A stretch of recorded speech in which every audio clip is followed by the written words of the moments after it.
Hey KML family and alumni, Crystal Perez, your friendly marketing alumni coordinator. So we're on site today at a gorgeous vineyard in Fredonia, Wisconsin, owned by Andrea Havlik and her husband Nick.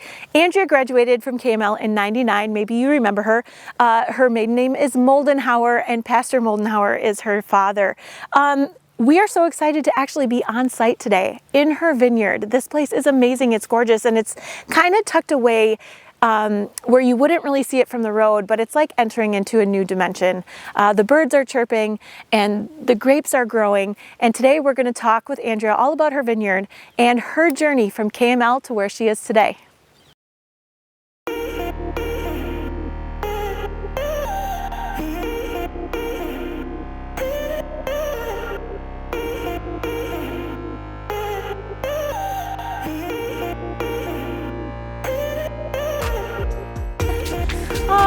Thank you, Andrea, so much for being here with us today. This is a new vlog series that we're starting at KML. We've got lots of alumni who own businesses or have side adventures that they work on and do, and we just want to tell our KML family all about it.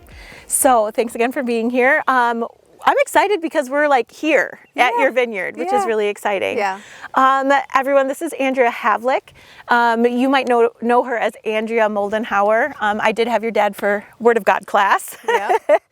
You graduated in '99, and tell us a little bit about yourself, your family, things like that. Yeah. Gosh, it seems like so long ago, but not really then too. Graduating in '99, lots of things happened since then. Currently, I live in Grafton with my family. My husband and I just celebrated 14 years. Wow, I have 2 daughters. Yeah, we both have full-time jobs, so the vineyard is our side hustle, as they say. Got it. It is a rather big side hustle. My husband is a teacher, so when we first started this, it was kind of like, oh yeah, you can do this in the summer, no problem. And then it just kept growing, so we definitely have a lot of help here. That's awesome. But it's very fun, and as you can see from being here in the vineyard, you're just like kind of transported to a different world. It's really magical when you're here. And when it's growing, all the different seasons that the vineyard goes through, it's fun to see all of that. Just kind of reflection of life and the different seasons of life too. You know, I've not seen a vineyard like this in Wisconsin before. I've not been to one, and it just is gorgeous. Like serene, the birds, everything, and all the vines just look amazing. And what a reflection to, I mean, God's word of, you know, I am the vine, you are the branches. Like all that just comes together here. So that's amazing. That's amazing. Just to kind of go back to KML, let's transport back to KML. Yeah. We were just discussing that I think you were a senior when I was a freshman, and obviously nobody remembers freshmen when you're a senior, but what are some of the things you remember about KML or your favorite memories from KML? I loved how I knew everyone at KML. We had a really great class, the class of '99. Woo! We were a fun class, and the school was big enough you could be in a lot of things, but also small enough that you could be in a lot of things. So, So I really enjoyed all the extracurriculars. I was in sports, I was in echoes, in concert choir, in forensics, and I just loved it. You know, when I think of my high school experience, I really, like, I kind of, it was like, oh yeah, the things I get to do, and then I gotta get good grades too. Exactly. Yep. But I really loved being involved in all of the things. Yes. And it's fun to think of the teachers that are still there. Yes. How do you think KML has shaped kind of your journey and who you are today? Oh, gosh, it really, when I think of the impact of KML in my life, it really is just that firm foundation of faith, and you can't overstate that. I know that when you're in school, when you're a young adult, it's just kind of something you're doing. You're going to chapel every day. You don't think about it and how it's going to impact you in the future, but it really was just such an amazing foundation for me. Right after high school, I did join the military, and we certainly didn't have a WELS congregation wherever I went. Okay. In fact, most places I went did not have a WELS congregation. So I would go to church services, and it was a really good way for me to still hear God's word, but yet kind of see the differences in the different churches. Yep. But it's so important to me now as an adult that my kids have the experience of going to KML and just really that that Christian rock. foundation. Yeah. You can't say it enough because it really is so important to the decisions you make in life and just the decisions you make for your family and for their future. Yeah.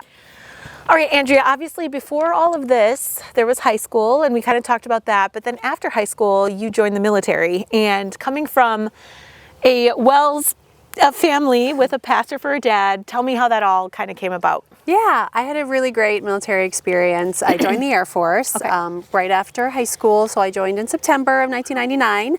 And because I had a really structured home environment, because there were 6 kids and it had to be structured, otherwise we would have taken over. And because KML was so structured, I think that it was a very seamless experience for me to be in the military, because the military is very structured. It has to be.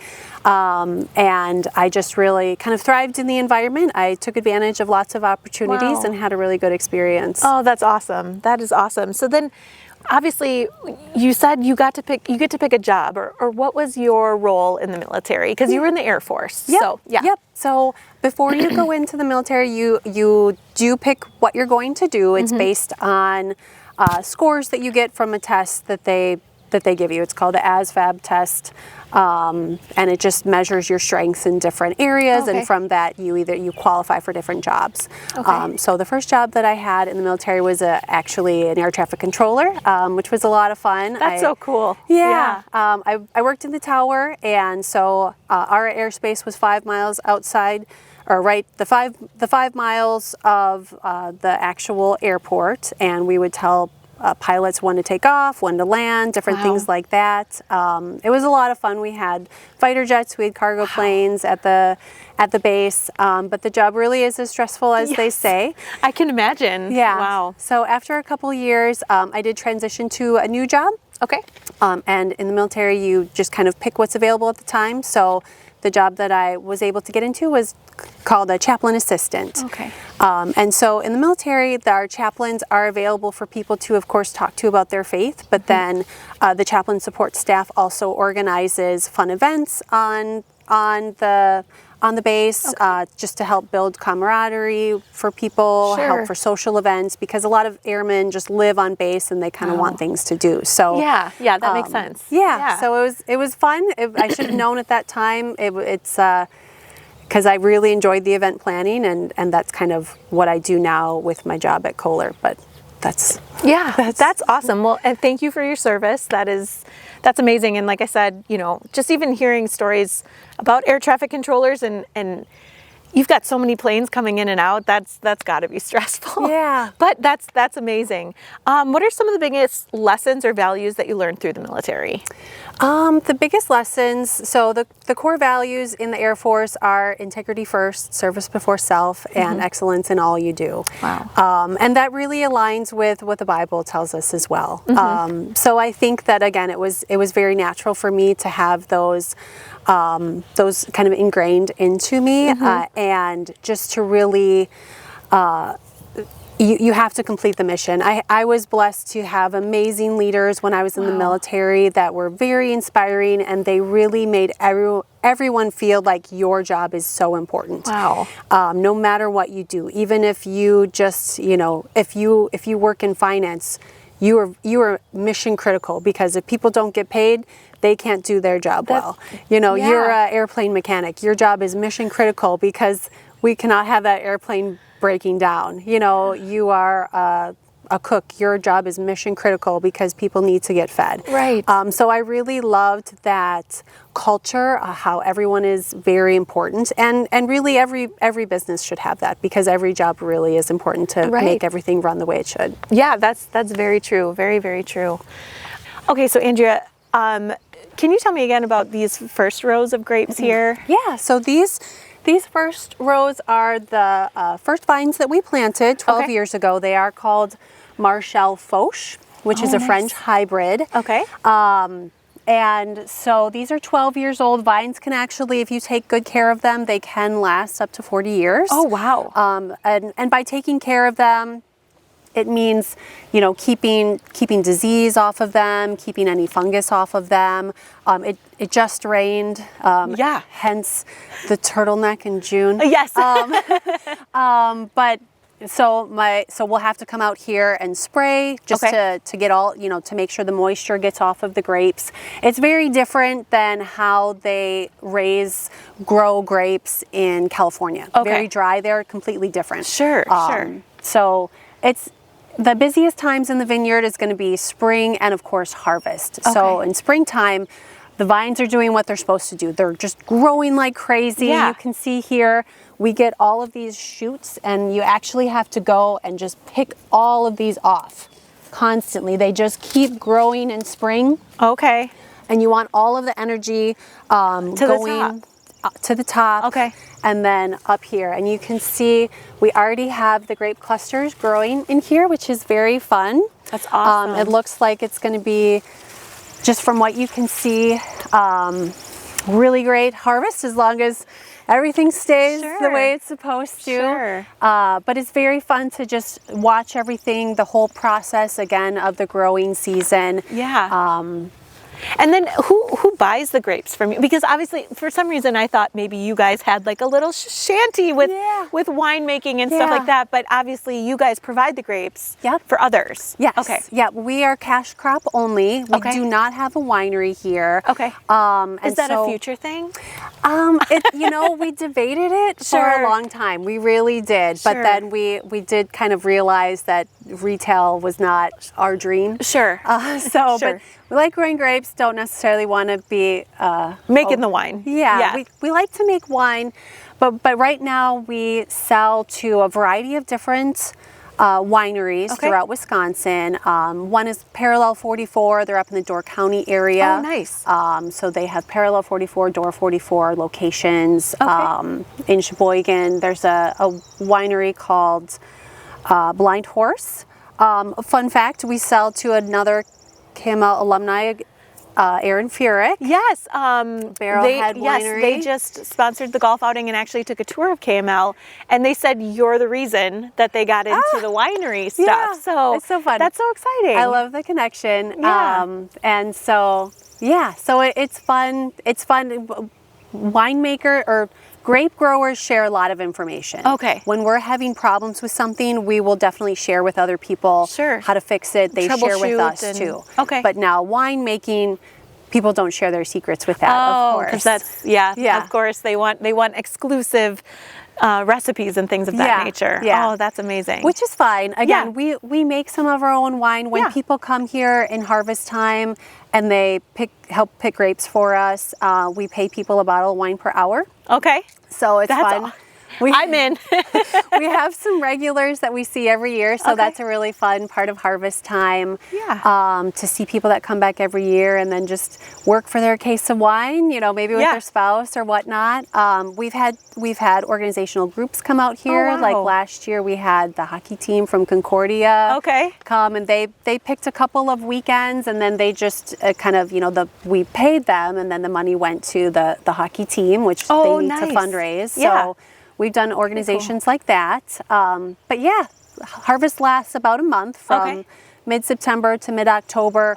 Not all of the grapes are ready all at once. That would be so you gotta a literal nightmare. Just logistically. So some varietals, our white varietals, are typically ready before our red varietals. Okay. Very cool. Very cool. Andrea, that is very interesting. Thank you for sharing that. And you said you have red and white here. Can you tell me what your favorite is, first of all? And then would you say that the cold climate grapes are more sweeter or, you know, more on the drier side, or explain that? Yeah, good question. My favorite grape is called the St. Pepin. Ooh. So as another fun fact, our family just committed on wine names because we named our dog Pepin. Oh, cute. After St. Pepin, and then my daughters are also named after wine, Chardonnay and Riesling, and then we have another pet with the Marquette, not Marquette University. There's a Marquette grape. Okay. So that's just kind of a fun fact. the St. Pepin is a very sweet grape. It's very fun. A lot of people will use that grape and make it for ice wine.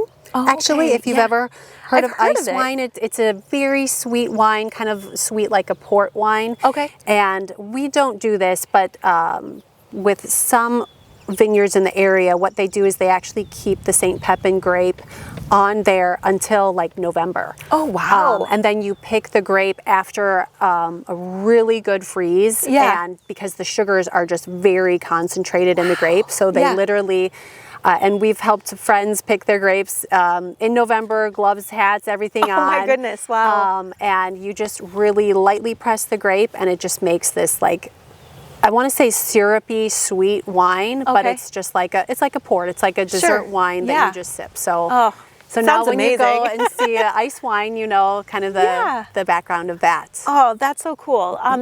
You know, this is really great. You mentioned that people can come out here and pick grapes. Yeah. So let's solicit to our KML family, alumni and current students and things now. I mean, I bet you could use some help. Yeah, Yeah. definitely. So always use help. Yeah. It really is a fun experience. And I loved your reaction when you came out here because when you get here and you see everything, you see how big the vineyard is, you see these beautiful vines, you just don't see this every day. No. Vineyards are usually kind of hidden away. They're not, you know, in big metropolitans, of course, because you just want that, you know, beautiful, like, clean country air and all of that. And the birds. But it really is such a fun experience. Picking grapes, we usually just, you know, on Saturdays, Fridays, Saturdays in September, we're out here picking for like half a day. Shameless plug, you can follow us on Facebook. On Facebook and Instagram, and that's how we advertise when we're picking. Sure. And then you said you pay them a bottle of wine per hour, and honestly, that's enough for me. I'm sold. So yeah. And so they can just contact you via Facebook and Instagram? Yep, definitely. Okay. I'll make sure that I have all of Andrea's contact information listed below the video, so that if you guys are interested, even just to, you know, maybe pop out here and see the vineyard, it's just absolutely gorgeous. Here's a quick fun question. Do you prefer sunrise or sunset in the vineyard? Oh gosh, that's so.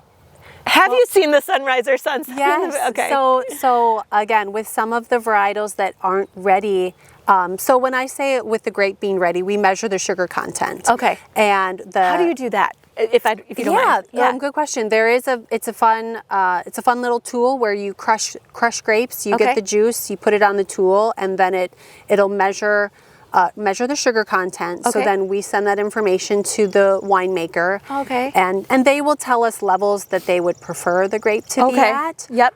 Sometimes we don't have a choice. Like, sure. And we have to pick the grape. Like if we see, oh my goodness, it's going to rain for the next 5 days, we have to get the grape off we'll just pick it and it's fine. But there have been times when we were picking in October and maybe it's a chilly morning. Yeah. And we got out here and there was kind of a fog in the vines, and then it blew away. Again, we're not that far from Lake Michigan, so you kind of get that Lake Michigan effect. But so sunrise can be really pretty over there, but then sunset is beautiful too, because it is that just beautiful golden hour, and especially when the weather's so nice and you're just kind of out here, either picking grapes or just out here when we're checking on things. Sure. It's a really neat experience. Yeah, and I'm sure your girls love coming out here too and seeing all that, and I'm sure they've helped pick a grape or two as well. Yeah, definitely.